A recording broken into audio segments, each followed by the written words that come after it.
Well, let's go into Daniel chapter 5 then. The handwriting on the wall. And this is a phrase sometimes you hear people say, and sometimes people probably say the writing on the wall, and they may not even know what that refers back to. So a very timely lesson here this morning. A couple questions to get us started. What are stressful situations that we might be facing in our life? And we're going to see that the handwriting on the wall is response to a very stressful situation in the life of the nation of Babylon. What are stressful situations maybe that we're facing at home, at work, with relationships? And how do we tend to deal with stress? It's going to be interesting to see how Belshazzar chooses to deal with his stress. He throws a party. You know, that's one way to deal with stress. So how do we tend to deal with stress? What things do we value most highly in life? What are the things that we hold up as precious and valuable? And when do these things become idols in our life? When do they go from being a blessing from the Lord that we thank Him for to becoming things that displace His place in our life? You've heard this expression. See the writing on the wall. And what do people tend to mean? Well, they couldn't quite, didn't quite discern what was going to come next. And they'll use it sometimes in decision making or whatever. But here we see it in a much more monumental setting. When is pride healthy? And when is pride unhealthy? And this is a question I'm going to open up for responses. Can pride be healthy? Or can it be unhealthy? And when is it one or the other? What do you think? We tend to think, pride comes before the fall, and we tend to think, well, pride is unhealthy. Is there a healthy side of pride? I think that when you say you take pride in your work. Pride in your work. That's a healthy. Yeah. Take pride in your work. Yeah. When it takes over. Yeah. When you can take pride in your work and you can say, thank you, God, for the opportunities you've given me. And then where is the focus? Or you can say, see what I've done, like Nebuchadnezzar did. A year passed after Daniel revealed the dream. Look at all that I have accomplished. And then it's kind of gone over from being healthy to unhealthy. So when is it healthy? When it forces us to thank our Creator. Thank you, God, for the opportunities you've given me. Thank you for the gifts and talents and how you've blessed me. Unhealthy when it causes us to displace God in our life.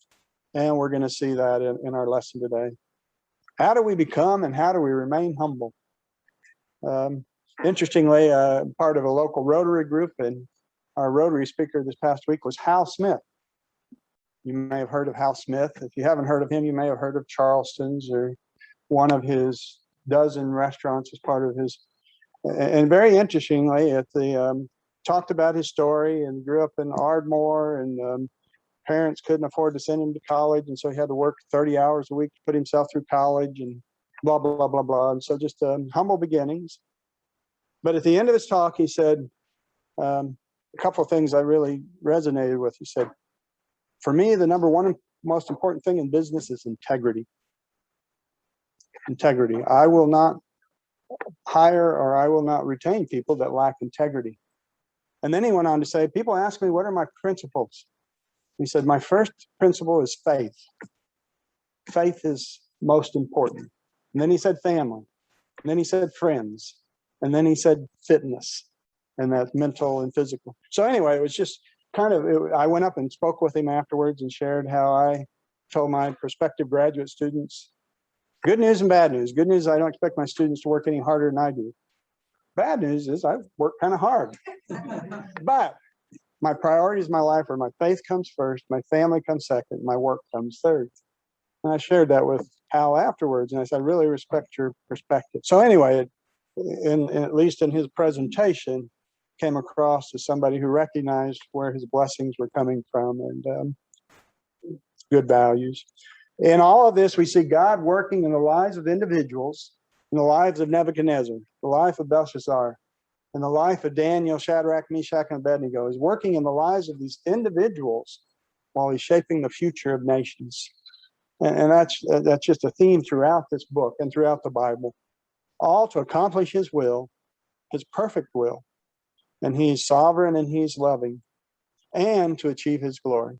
So anyway, let's delve into breaking this chapter down into segments. Belshazzar dishonors Yahweh, throws this feast while his capital city is under siege, or about to be under siege, and decides, let's have a feast.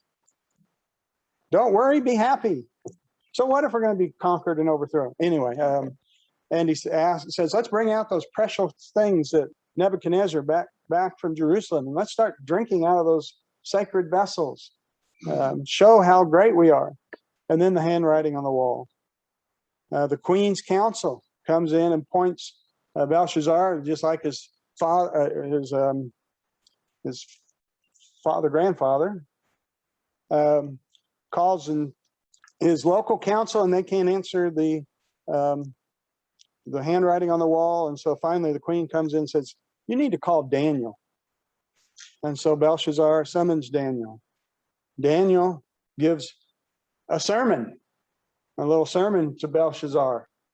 And then Daniel interprets the writings, and we see the immediate, yet that very night, the fulfillment. So Daniel chapter 5, Belshazzar, the king, had a great feast for 1,000 of his nobles, and he was drinking wine in the presence of 1,000. When Belshazzar tasted the wine, it may suggest he tasted a good amount of the wine, not the first sip. He gave orders to bring the gold and silver vessels which Nebuchadnezzar's father had taken out of the temple, which was in Jerusalem, so that the king and his nobles, his wives and his concubines, this was quite the feast. Some people suggest it was an orgy, and his concubines might drink from them.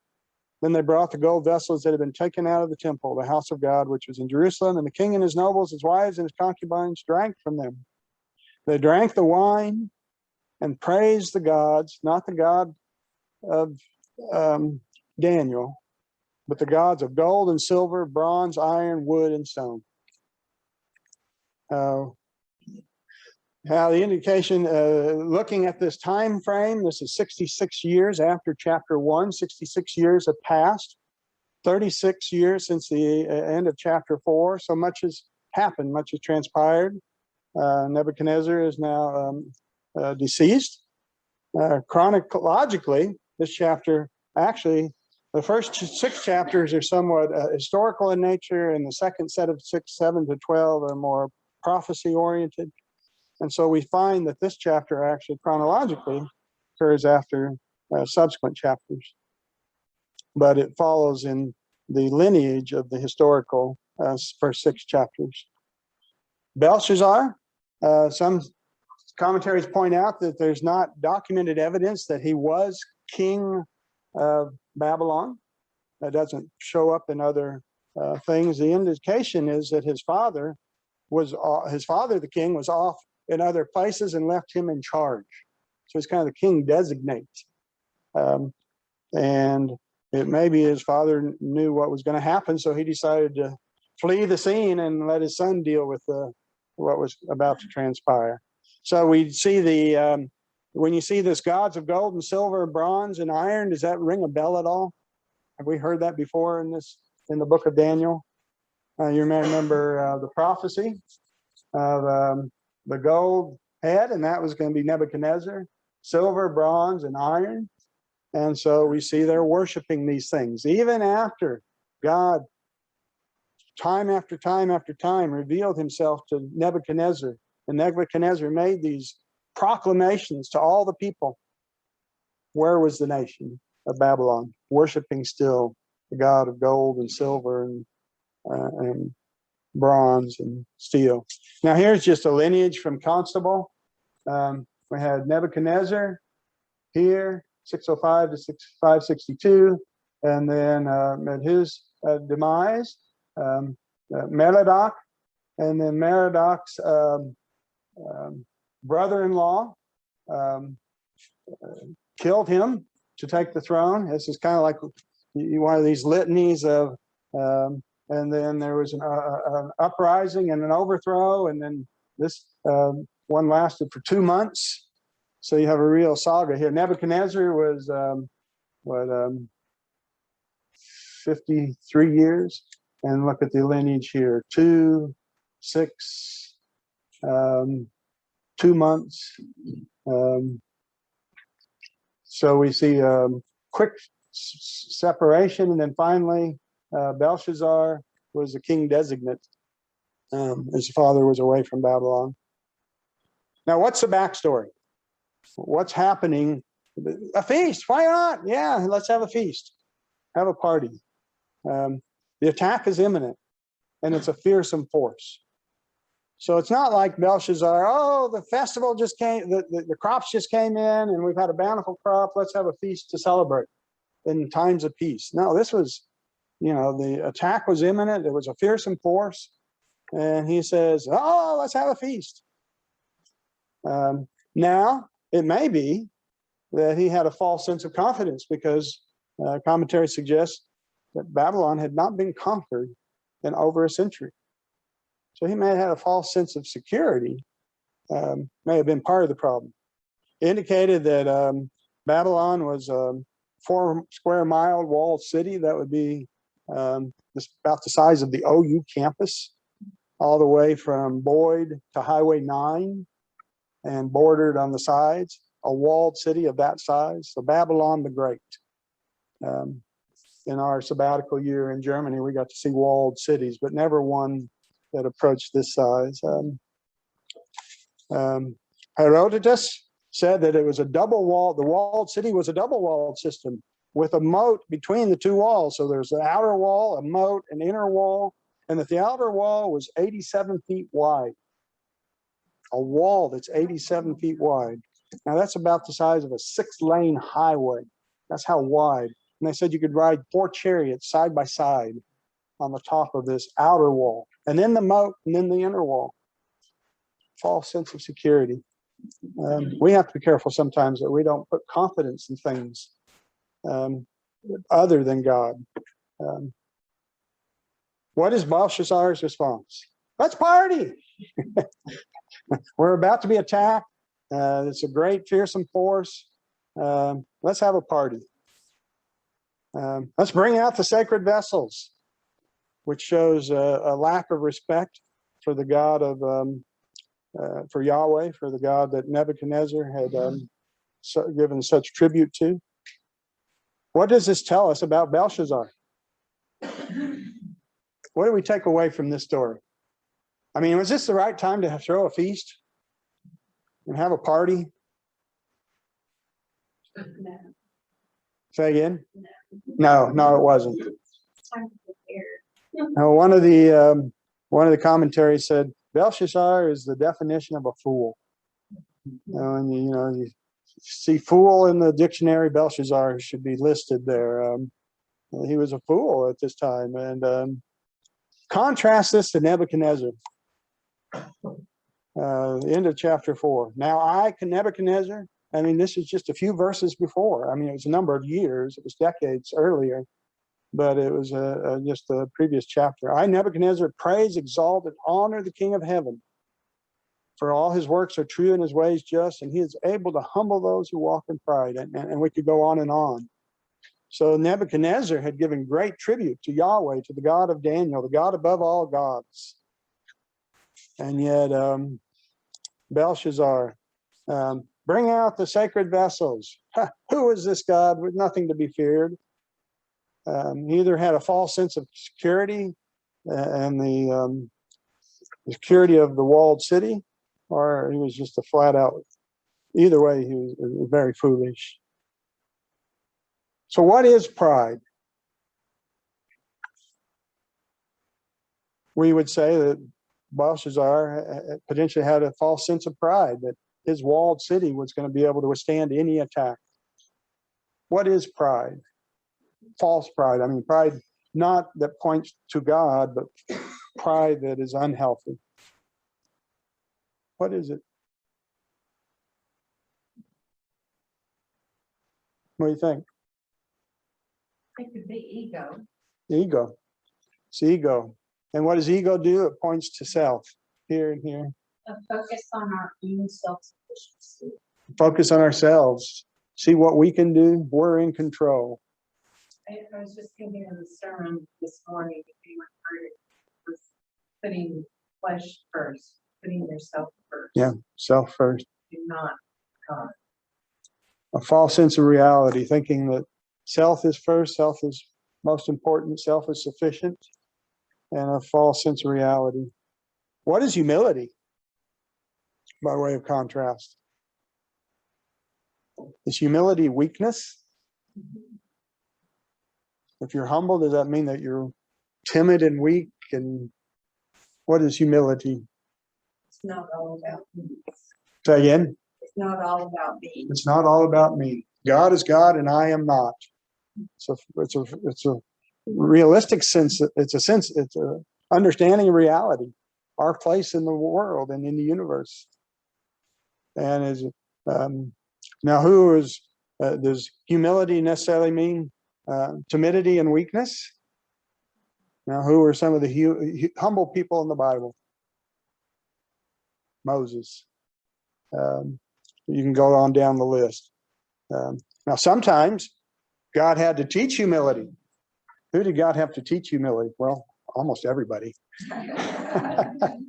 Joseph. Did Joseph have to learn humility in the school of hard knocks of life? And so sometimes humility is, I asked Hal Smith, I said, do you hire integrity or do you build it? And he said, yes. We seek to hire it, but you can't always tell. And so sometimes you have to help. And they see that when they see that we're serious, then they recognize that it's just not lip service. So humility. And so the handwriting, suddenly the fingers of a man. So here they're having this great feast and they have these precious vessels brought back from Jerusalem that Nebuchadnezzar had put in holding and held as not for common use. And they're having this feast, and suddenly the fingers of a man's hand emerged and began writing opposite the lampstand on the plaster of the wall of the king's palace. And the king saw the back of the hand that did the writing. The king's face grew pale, and his thoughts alarmed him, and his hip joints were slack, and his knees began knocking together. Now, what does this kind of suggest? Fear, extreme fear. Shock even maybe, or great fear. In kind of an extreme case, it reminds me, whenever I have students that are getting ready to give their first presentation at a national, international conference, I'd say, are you nervous? They'd say, yeah. And I'd say, good. If you weren't a little bit nervous, I'd be concerned, because I'd be concerned you weren't going to take this seriously enough. But I tell them the story. When I was in junior high, every student had to give a speech in this class. And the students all said to me, don't rock the podium. I was so nervous about having to give a speech. I was up front shaking in my knees and rocking the podium. They said, don't rock a podium when you give a speech. This was my fear of talking in front of people to a much higher level. The king called aloud to bring in the conjurers and the Chaldeans and the diviners. The king spoke and said to the wise men of Babylon, any man who can read this inscription and explain its interpretation to me shall be clothed with purple and have a necklace of gold around his neck and authority as a ruler, third ruler in the kingdom. Then all the king's men came in, but they could not read the inscription or make known its interpretation to the king. Then King Belshazzar was greatly alarmed. His face grew even paler, as if this was possible, and his nobles were perplexed. So here's a couple pictures I found online depicting this great wall, this great feast, 1,000 people in this festive situation. And here's a picture of the handwriting on the wall, and everybody's perplexed and confused. So one of the commentaries, I think it was Constable, said, a night of revelry became a night of revelation. I thought that was well said. A night of revelry became a night of revelation. You can't party our problems away. Can't bury our head in the sand. Now, how do we tend to do this? What are ways that people try and escape their problems today? Drugs is a way. Drugs, whether that be illicit drugs or alcohol, excessive alcohol, or whatever it may be. That's one way. Does that work? I remember when I was in high school, just a little bit of my testimony. I grew up in a church setting, but not a setting of faith. I did not understand the idea of a personal relationship with Christ. And so in high school, I had a level of success in academics, athletics. I was in with the popular people, but I had a strong emptiness in my life, a vacuum. Pascal said, in every man, there's a God-shaped vacuum that can be filled by no created thing but the Creator alone. I was trying to fill that vacuum with created things. But I thought to myself, college is going to be different. When I get to college, it's going to be different. Everything's going to be great in college. And what did I find when I went to college? The problem was I was there. I brought my issues and problems with me. And so I was in the same situation. And that's when God humbled me and drew me unto himself. And so thinking that the grass is greener on the other side, drugs, alcohol, what are other things people do to try and escape life stresses? You blame other people. Blame other people. Yeah. You say, it's not my fault, it's their fault. It's not me, I'm not the source of the problem, it's other. It's them, it's that. Point to other things. Yeah. Immerse yourself in your job. Immerse yourself in your job. You look for significance and importance and meaning in your job or possessions. And so drugs, sports and entertainment, an escape, vacations, exotic vacations, cars and houses, shopping. These are things that people do to try and escape. And I won't tell you how many of those I check. Anyway, the thing is, though, we can escape our problems, maybe momentarily. And even so, Belshazzar thought this great feast might relieve his stress. Interestingly, archaeologists have discovered a large room in the ancient Babylon, 56 feet wide by 173 feet long. Now, I tried to put this into context. And if you've ever been on the top floor of the Memorial Union, there's a big ballroom and there's side rooms and there's yet another side room. If you take that entire top floor of the Memorial Union, that's the size of this room that they found where they think this feast was held. And interestingly, looking at the capacity that the Memorial Union suggests for those different rooms, it's 1,000 people. So just kind of put it into context. We're talking about a very large. The writing was in Aramaic. Interestingly, it's interesting that the wise men would have been able to read Aramaic. They likely would have been able to read the words. Was their vision blocked, or were they able to read the words but didn't understand what the meaning was, or not the interpretation? This is interesting. It's interesting to note what's happening here. Babylonian hands had disgraced Jehovah's sacred vessels. So hands disgracing God's hand put them in their place. Isn't that a nice imagery? Human hands disgraced God, precious vessels. God's hand put them back in place and humbled them. And so the queen entered the banquet. Now, interestingly, the queen entered the banquet. We'll come back and talk about this. But Belshazzar had his wives and his concubines in the feast with him. So the queen entered the banquet. Let's come back and revisit that. What does that mean? Because of the words of the king and his nobles, the queen spoke and said, "O king, live forever." We've seen that greeting many times. "Do not let your thoughts alarm you, or your face be pale. kind of a gentle approach to the king. There's a man in your kingdom in whom is a spirit of the holy gods, and in the days of your father, illumination, insight, and wisdom, like the wisdom of the gods, were found in him. And King Nebuchadnezzar, your father the king, appointed him the chief of the magicians, conjurers, Chaldeans, and diviners. This was because an extraordinary spirit, knowledge, and insight, interpretation of dreams, explanation of enigmas, and solving of difficult problems were found in this Daniel, who the king named Belshazzar.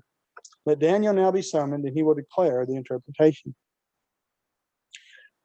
Belshazzar's wives were in the banquet. So what does the queen mean? Likely Belshazzar's mother, Nebuchadnezzar's daughter. And so the verse says, your father, but father here is a term that could refer to your ancestor, your grandfather. Father, grandfather would be inclusive in this term. And so it was likely, and that kind of fits with, don't be so pale. You know, kind of a motherly concern about Belshazzar's appearance. Where was Daniel? We've asked that question before, haven't we? A couple times.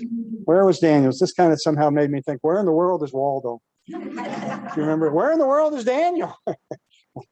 Well, remember that this was decades later, 66 years since the first chapter. So Daniel was likely in his 80s, maybe his mid-80s by this time. Maybe he was retired.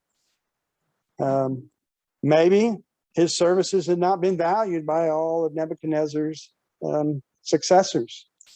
For whatever reason, Daniel was not called when all the others were called to interpret the handwriting on the wall, and did not even default to Daniel after they were unsuccessful. The queen had to come in and point to Daniel. It seems interesting to me that, you know, how we tell our kids all the stories. Yeah.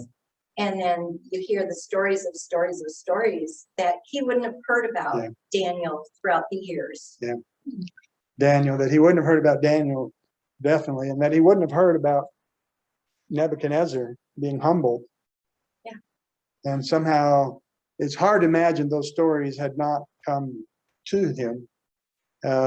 Makes you wonder if he had just kind of dismissed that as, that was the old way. That was, you know, that was former. You know, I think it's part of that part. Got all these lackeys. Yeah. You don't want to tell him the truth. Yeah. You hear the stories really happy.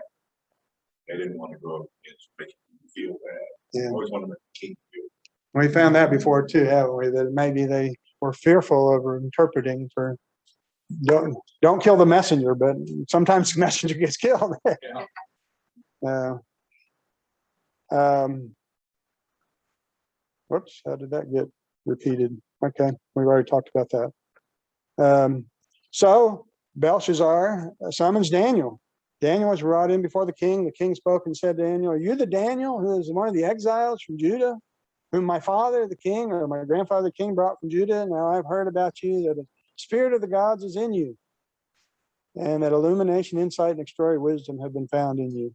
Just now the wise men and the conjurers were brought in before me, that they might read this inscription and make its interpretation known to me. But they could not declare the interpretation of the message.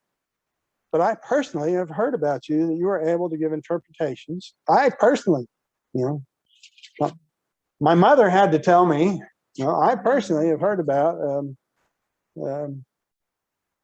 you're able to give interpretation. Now, if you are able to read the inscription and make its interpretation known to me, you will be clothed with purple and wear a necklace of gold around your neck with authority as the third ruler in the kingdom. It kind of brings to mind Joseph. And Joseph was put in a high position for being able to interpret the dreams. Contrast Belshazzar now versus Belshazzar. You notice a little difference between Belshazzar now and Belshazzar at the beginning? Bring in those gold vessels, and who cares about that God of the Jews? Let's party. It's a little bit different attitude now. I think God had gotten his attention. Sometimes God has to get our attention, shake us out of our self-focus. He had defaced the sacred vessels of the Jewish God. Now he had great respect for Daniel. He'd been humbled. He was so desperate to know the interpretation at any cost, even calling for Daniel, humbling himself to a foreigner. And you can imagine, we've talked about before, how there was likely prejudice. You know, there's the pure blood Babylonians, and then there's all these foreigners that we brought into our midst, and how the pure bloods are superior to these outsiders. And yet he was desperate for the interpretation. What about us? What about us? Did Belshazzar reach out to God initially? No. Let's party. We're in control. Everything's cool. Let's have a party. Do we seek God proactively? Or are we somewhat like Belshazzar, where sometimes things have to become desperate for us to reach out to God? So it's easy for me to point the finger at Belshazzar and say, what a fool. But I need to be careful to recognize at times I'm the fool because I don't reach out to God proactively. It takes desperate situations for me to reach out to God. Do we let the things of this world distract us from seeking God? I think that this is likely the case with Belshazzar. And so Matthew 6:33, seek ye first the kingdom of God and his righteousness. This is a prayer that Francis and I pray most mornings when we have our prayer time together. Help us to seek you first and love you most, proactively. We have to start our day with that because we know that the things of the day will tend to distract us from that. Philippians 4:6-8. Be anxious for nothing. Not like Belshazzar was trying to be not anxious. Be anxious for nothing, but in everything by prayer and supplication, let your request be made known to God. And the peace of God, which surpasses all comprehension, will guard your hearts and your minds in Christ Jesus. And finally, brethren, whatever is true, whatever was honorable, whatever is right, whatever is pure, if there's anything of excellence and anything worthy of praise, all things God, let your mind dwell on these things. And so I need to remind myself of that. I need to be careful not to follow the path of Belshazzar, putting confidence in myself, trusting in my ability to control my events in my life instead of reaching out to God proactively. Comments, thoughts, observations? Hopefully I'm not the only one that falls into that trap. Yeah. Okay, well, let's see Daniel Riverbooks, Belshazzar. Now, remember, how did Daniel approach Nebuchadnezzar when he had to interpret a dream? Oh, Nebuchadnezzar, if only this dream were for somebody else. Takes a little bit different tone here with Belshazzar. Then Daniel answered and said before the king, keep your gifts for yourself and give your rewards to someone else. However, I will read the inscription to the king and make the interpretation known to him. Daniel wasn't interested in Belshazzar. He wanted no entanglement. He was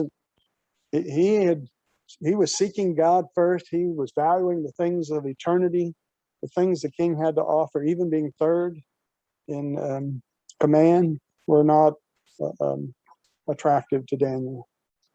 O king, the most high God granted sovereignty, grandeur, glory, and majesty to Nebuchadnezzar, your father. Because of the grandeur which he bestowed on him, all the peoples, nations, and men in every language feared and trembled before him. Nebuchadnezzar, and whomever he wished he killed, and whoever he wished he spared alive, and whomever he wished he elevated, and whoever he wished he humbled. But when his heart was lifted up and his spirit became so proud that he behaved arrogantly, he was deposed from his royal throne, and his glory was taken away from him. And Belshazzar had to know this story. I mean, how could you not know this story? He was also driven away from mankind, and his heart was made like that of beasts, and his dwelling place was with the wild donkeys. He was given grass to eat like cattle, and his body was drenched with the dew in heaven until he recognized that the Most High God is ruler over the realm of mankind, and that he sets over it whomever he wishes. Yet you, his son Belshazzar, have not humbled your heart.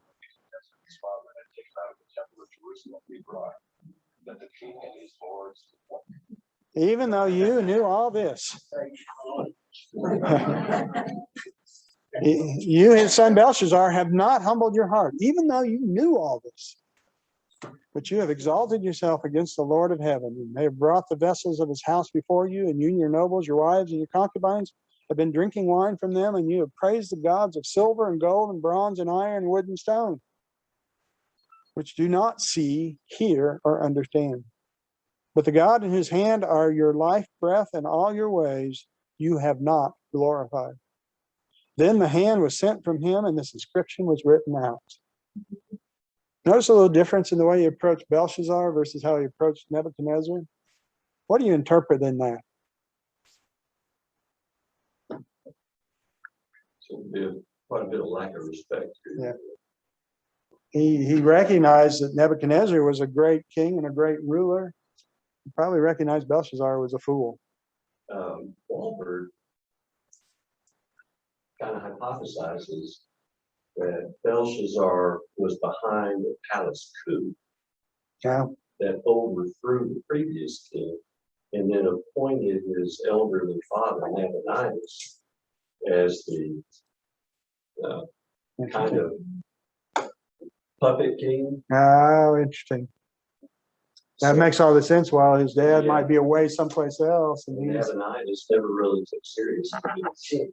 Yeah. And Belshazzar was able to kind of, interesting. yeah, so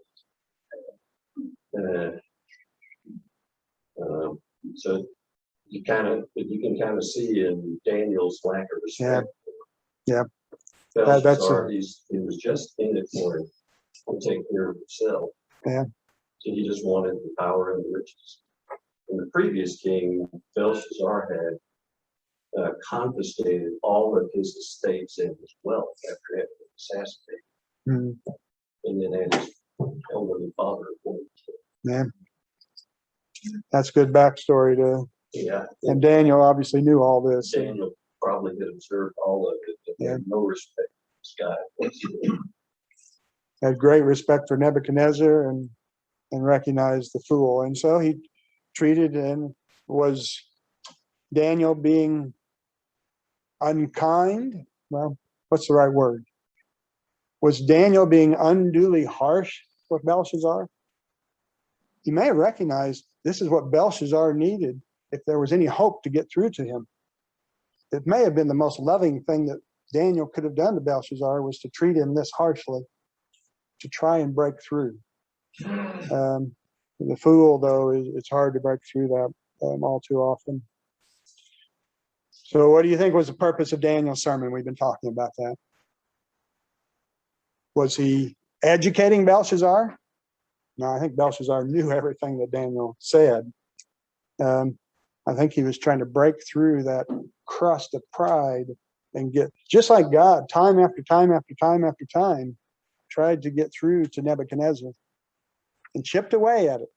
A little bit of a glimpse, a little bit more of a glimpse, a bigger glimpse, and then ultimately an even bigger glimpse.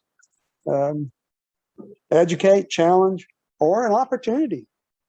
Was he, just as God and Daniel did with Nebuchadnezzar, giving Belshazzar a chance, one final chance, to humble himself before Yahweh?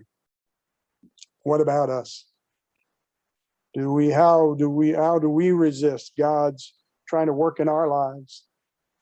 How do we resist God trying to point us to him as our all in all, that he is God and we are not?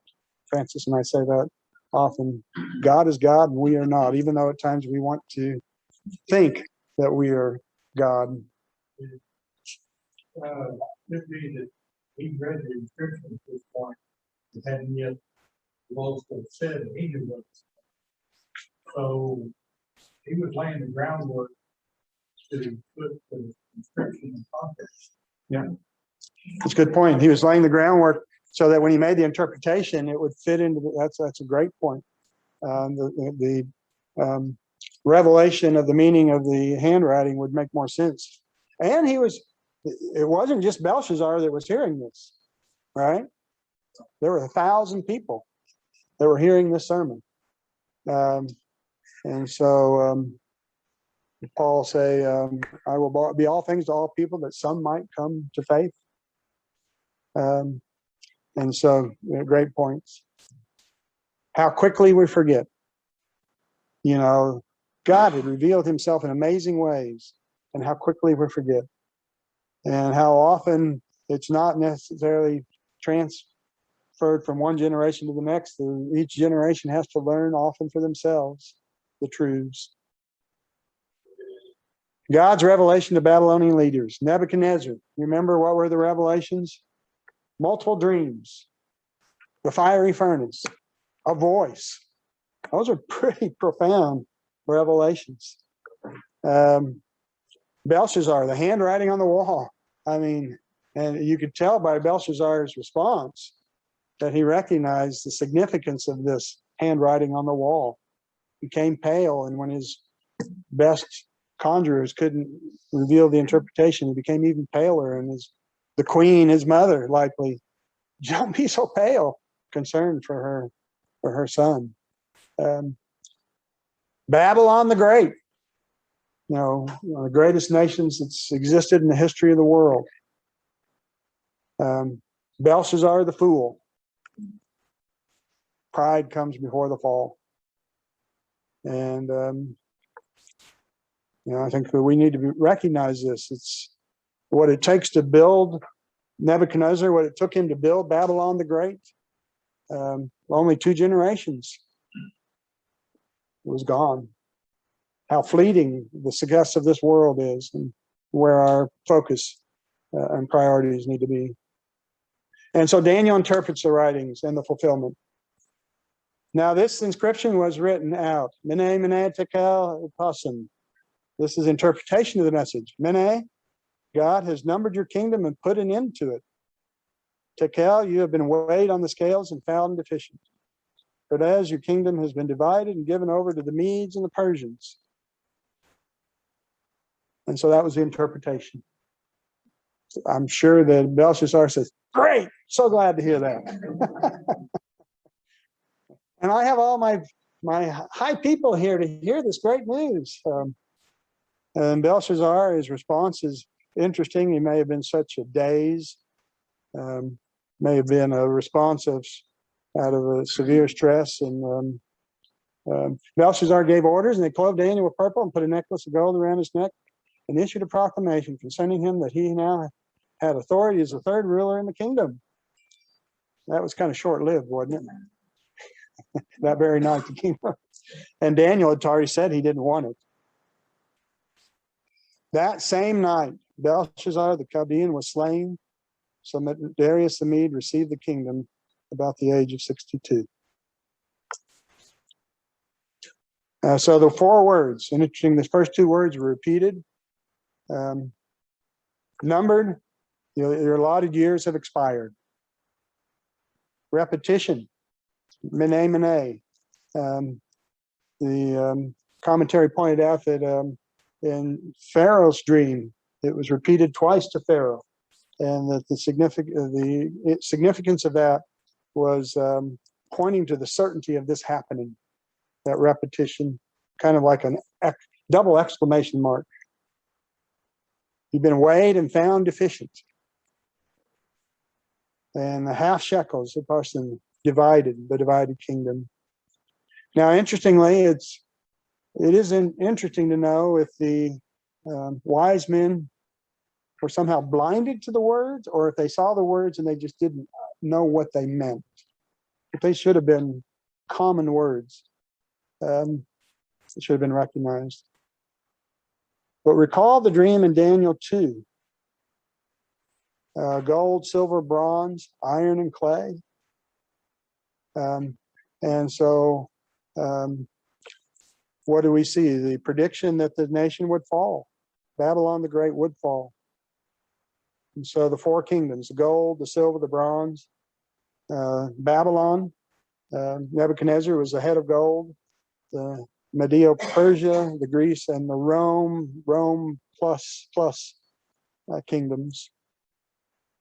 Now Darius the Mede, again, a little historical context here. There's not supporting documentation and from other sources about this leader, and the indication is it's likely that this was Cyrus. and that he was of Mede descent, Persian Mede descent, and that Darius may have been an honorary title. So when the verse says, so Darius the Mede received the king, conquered, the suggestion is that this may have been a term like Caesar. So the reason that this Darius doesn't show up in other sources may be because it was a term, or a more general term. So, but we see the progression here that Constable shows, the conquering of the Babylon Empire and the establishment of the Medo-Persian Empire. And here's Cyrus. And we see several Dariuses, Darius the first and Darius the second here in the list. So the Babylonian Empire conquered Jerusalem, it looted the sacred temple, and it took captive the prized people. Babylon the Great. What was the last official act in the Babylonian Empire? This nation that had conquered Israel, had looted its temple, had taken the best people captive. What was the last act of this empire? To honor Daniel and Daniel's kingdom. Isn't that interesting? This greatest empire, one of the greatest empire the world's ever known. That, 1,000-year reign, and how impressed the world was with this great empire. And yet, in the end, honoring Daniel for predicting the empire's downfall. Isn't that interesting? Belshazzar was honoring Daniel for predicting the downfall of his kingdom and Yahweh's sovereignty and ultimate kingdom. Is there anything on carry for plain flight? The fifth word is up 14, and then interpreted the reads, right? I'm sorry, why the word is different. Yeah, last Persian and Paris. Up 14 in the interpretation. Grace. Why he? No, I didn't see anything. It's the Hebrew and the Aramaic are written without vowels, so you only have the consonants. So you have to supply the consonants yourself. And so what Daniel does is so this word, the root word is Perez, which can mean something that's divided, or the act of dividing. And so he adds the vowels to make it a participle, dividing. In other words, your king